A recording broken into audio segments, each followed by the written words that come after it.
E aí, pessoal, tudo bem? Voltamos aí para mais uma aula de biologia e hoje vamos dar continuidade ao tema de tecido sanguíneo. Só que nós vamos falar de algo mais específico, que no caso é o sistema imunitário, que está ligado diretamente ao tecido sanguíneo. Se você não assistiu ainda a aula de tecido sanguíneo, de tecido ósseo, de tecido conjuntivo, clique no card para você poder ter um entendimento melhor da aula.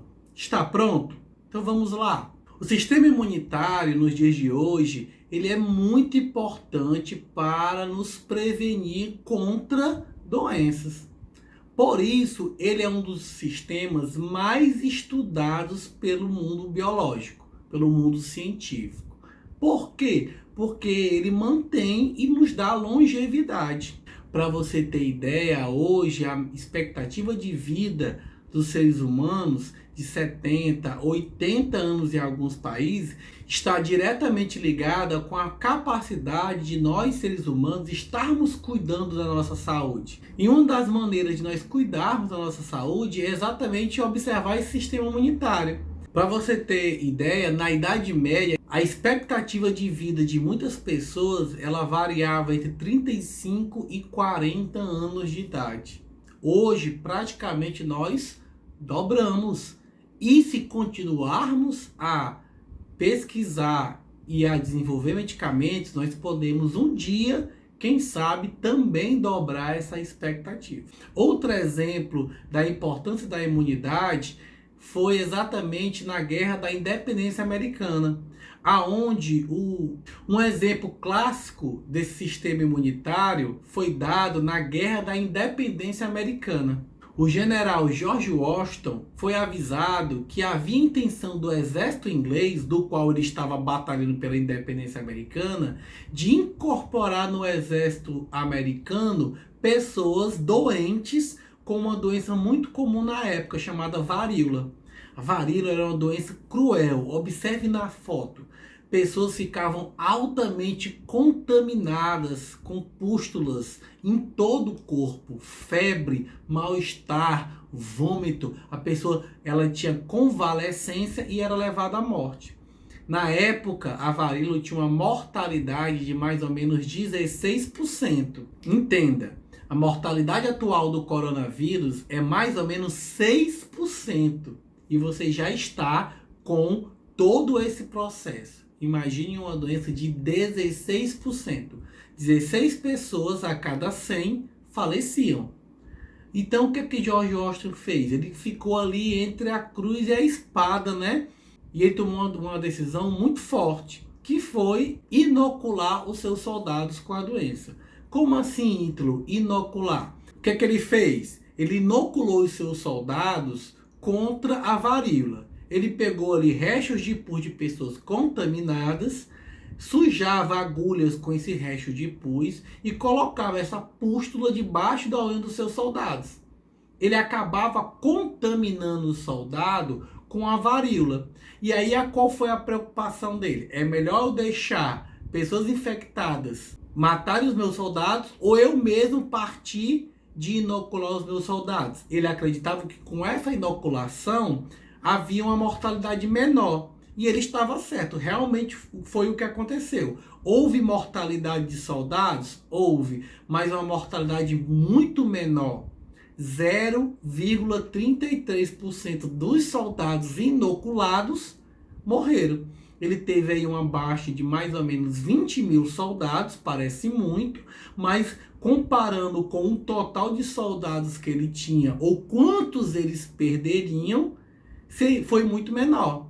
E aí o que aconteceu? A mortalidade passou de 1 para 300, ou seja, a cada 1.000 soldados morriam 3. Enquanto se eles se contaminassem com a varíola normalmente, eu teria mortalidade de 160 a cada 1.000. Então eu tenho aí uma mortalidade muito menor. Nós podemos dividir o sistema imunitário praticamente em 3 partes: o sangue, a linfa e o tecido linfóide. O tecido linfóide eu posso dividir em timo, medula óssea, baço e linfonodos. Ou seja, eu tenho aí 3 partes, no caso o sangue e a linfa, que eu vou explicar agora o que são, bem característicos, e eu tenho um sistema de linfonodos, aonde ele está interligado ao sistema linfático, e dentro desse sistema de linfonodos ocorre aí a fabricação de vários elementos figurados específicos, que são glóbulos brancos, tá? Então, eu tenho os linfonodos que passam aqui por detrás da orelha, pescoço, tórax e vai até a virilha, né? O que o pessoal do interior chama de famosa íngua. Quando você está com a infecção, que você tem que ter uma fabricação de glóbulos brancos, você pode ter um inchaço desses linfonodos. Isso é sinal que eles estão trabalhando em grande quantidade. Então eu tenho esses linfonodos ligados à linfa e ligado aí ao sistema sanguíneo, formando um complexo de defesa. Como você pode observar aí na figura, você tem acima o sistema sanguíneo formado pelas veias e artérias, e abaixo você tem o sistema linfático, que é formado por um canal de tubos muito finos, e esses tubos carregam um líquido chamado líquido tissular, ou líquido linfático. O que acontece? Todo o extravasamento de líquido, de água, de linfa, de plasma, que sai do sistema sanguíneo, ele é recolhido pelo sistema linfático, para evitar com que você tenha um inchaço corporal. E outra função do sistema linfático é nele transportar glóbulos brancos de defesa. Esses glóbulos brancos estão ligados com o timo e com o baço, onde eles são normalmente fabricados. Corporalmente, nós temos 2 tipos de defesa, tá? 2 tipos de imunidade. A imunidade inata e a imunidade adaptativa. Que é a imunidade inata, a resposta inata, é aquela que não vai se modificar ao longo do tempo, caso você seja exposto ao patógeno. Ela já é inerente sua, ela já tem ali a sua condição pré-estabelecida, ela lhe defende. Não importa se você é mais ou menos infectado, ela está tentando lhe defender. Já eu vou dar exemplo sobre isso. E eu já tenho aí a resposta adaptativa, ou seja, o nome já diz tudo, ela se adapta. Quanto mais você é exposto, mais ela está respondendo. Se eu sou exposto uma vez, 2, 3, quantas vezes eu for mais exposto àquela condição, melhor vai ser o processo de defesa. Nesse quadro, nós podemos observar mais ou menos um resumo de como ocorrem essas imunidades, né? Eu tenho aí na imunidade inata as células monócito, macrófago, neutrófilo, eosinófilo e basófilo como agentes de defesa, que nós já comentamos lá no tecido sanguíneo. Já na resposta adaptativa, eu tenho os linfócitos como principal célula. Do ponto de vista de mecanismo, de como se age, a resposta inativa, ela está ligada à fagocitose e à desgranulação. Ou seja, eu como algum indivíduo e estouro enquanto célula, fagocitose, ou eu vou me derretendo em cima daquele agente como um verme, como o eosinófilo faz, para poder matá-lo, degranulação. Esta adaptativa, eu tenho aí dentro do processo anticorpos e células do complexo do linfóides B e D. Eu tenho aí as células inativas pouco especializadas, ou seja, eu não vou melhorando ao muito do tempo, e eu tenho a adaptativa, cada vez que eu sou exposto, eu fico melhor. Em relação à indução de memória recordável, na inativa eu não tenho recordação, porque ela sempre é da mesma característica, e na adaptativa sim, eu tenho recordação, eu consigo me lembrar se já fui infectado por aquele agente alguma vez. Em relação à proteção contra invasores, né, a inativa te protege contra bactérias, fungos e vermes, e a adaptativa vai te proteger contra bactérias, vírus e protozoários. Vamos falar um pouquinho dos exemplos da defesa inativa, da imunidade inativa, que é aquela inerente sua. O primeiro exemplo aí é a pele, né? Por cima da minha pele, eu tenho um conjunto de outras bactérias e vírus que não me causam mal, chamado microbiota, ou seja, eu deixo essas bactérias e vírus na minha pele para poder não deixar outra bactéria ocupar o local. As mulheres também passam por isso na microbiota vaginal, aonde eu tenho na vagina um conjunto de bactérias, vírus e protozoários que tem como característica a acidez vaginal. Eles conseguem viver em uma determinada acidez. E aí o que, que vai acontecer? Eles formam ali uma microbiota. Opa, aqui não chega ninguém porque essa casa aqui é nossa. Se você tiver um desarranjo da acidez, ou se você matar esses agentes por algum mau cuidado ou uso excessivo de um produto, você pode estar abrindo a porta para outros indivíduos entrarem porque você acabou matando esses agentes protetores. Um outro exemplo aí é o muco que você tem no nariz, a saliva que você tem na boca. Esses produtos têm uma substância chamada lisozima. E essa substância, elas têm a função de capturar invasores e matá-los. Por exemplo, quando você inspira, grãos de poeiras, vírus e bactérias tendem a ficar presos no muco do pavilhão nasal.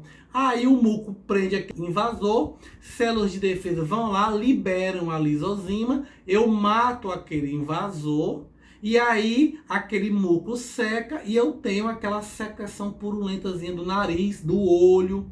Vamos falar agora um pouquinho das respostas imunes específicas, né? Aquela que precisa de um agente, de uma comunicação e vai me gerar aí uma resposta a longo prazo, né? No caso, nós temos dois tipos de respostas, certo? As com linfócito B e as com linfócito T. As do linfócito B são aquelas respostas aonde eu preciso haver aí um antígeno no processo. Então, basicamente, o que é que acontece? O que é um antígeno, tá? É um códon, é um codificador de um agente patogênico. Entra um vírus, o vírus tem aquelas anteninhas específicas, tá? Ali é um antígeno. O que teu corpo faz? Ele tem que saber identificar esses antígenos. Então, basicamente, se entrar um vírus na tua corrente sanguínea, esse antígeno ele vai ser capturado em algum momento por um linfócito B.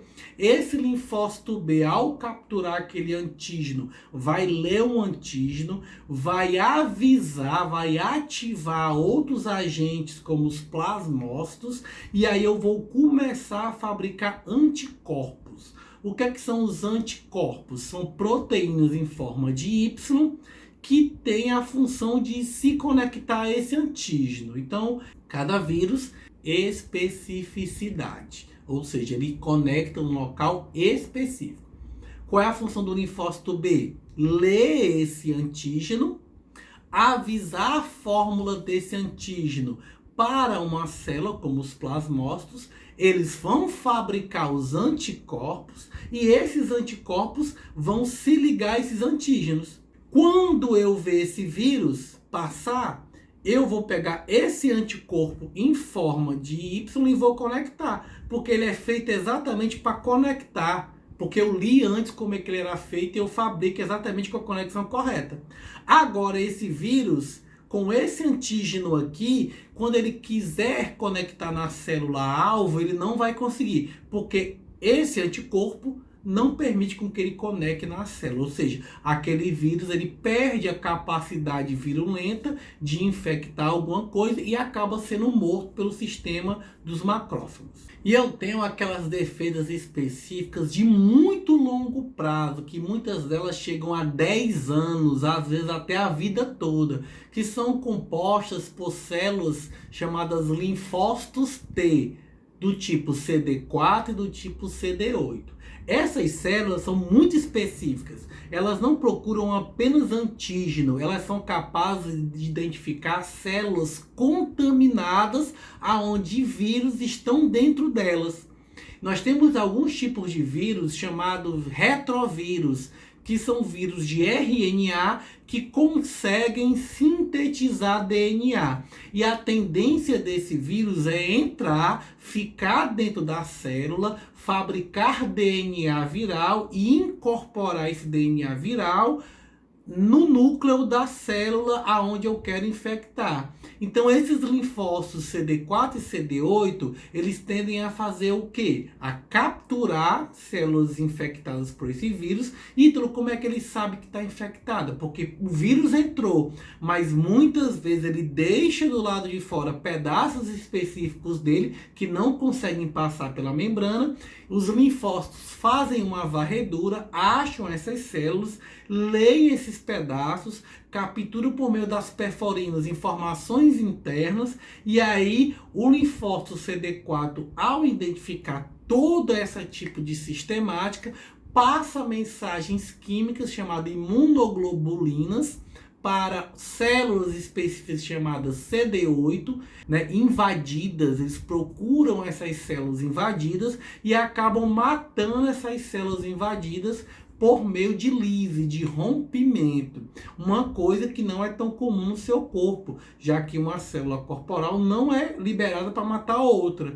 Para que ela mate, ela tem que estar identificando. E aí vem o processo de vacinação e o processo de soro ao longo do tempo. Assim eu acabo formando duas classes de células, né? As células efetoras, que é aquelas que atacam os antígenos, né, por conta dos linfócitos B, elas vivem poucos dias. Então eu pego agora um vírus da gripe, identifico esse antígeno, fabrico anticorpos, e aí do momento que eu me infectei ao momento que aquele vírus foi embora, eu passei aí 21, 22 dias, tá? Então depois que eles vão embora, a tendência desses antígenos é acabar ao longo do tempo e eu posso perder essa imunidade. E eu tenho as células de memória, que elas podem durar décadas, onde eu tenho uma capacidade mitótica ao menor estímulo, ligadas aos linfócitos T, CD4 e CD8, onde a partir do momento em que eu for infectado por um indivíduo que eu já fui infectado antes, eu consigo, por ter memória, por já saber como é que ele é feito, fabricar processos fagocitóxicos de lise rapidamente para matar aquele invasor. Tá aí, por exemplo, que pessoas às vezes que contraem doenças, por exemplo, como a catapora, ela fala assim, eu peguei catapora uma vez na vida. Não, você não pegou uma vez.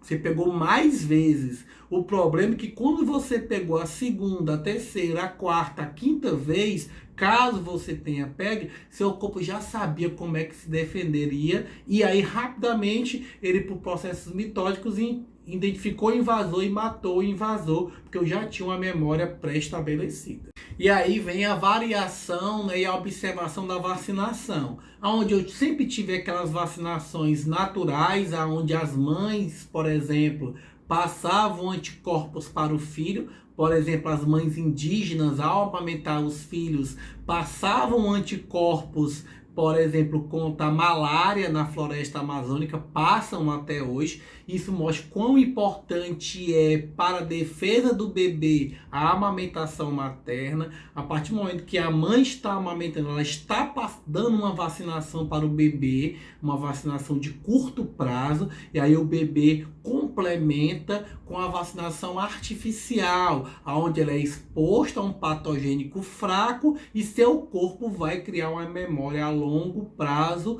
podendo ser apenas 1, 2, 3 doses ou tendo que ser repetida ao longo do tempo, gerando assim as imunoglobulinas, que são tão importantes para identificar a fase da qual você está no processo de infecção, né? Onde eu tenho os IgMs e os IgGs, onde me mostram as infecções primárias e secundárias, se eu estou começando ou se eu já passei de uma fase mais avançada, né? Isso aí são as imunoglobulinas, por exemplo, identificáveis nos testes de Covid. Não adianta eu pegar a Covid hoje e fazer o teste amanhã, porque eu não criei ainda, eu não dei tempo para o meu corpo criar esses IgMs e IgGs. Já me mostra mais ou menos onde eu estou no processo, tá? Eu tenho os IgAs, são ligados às salivas, às lágrimas, ao processo de amamentação. E eu tenho os IgEs, que são infecções secundárias contra verminoses, protozoários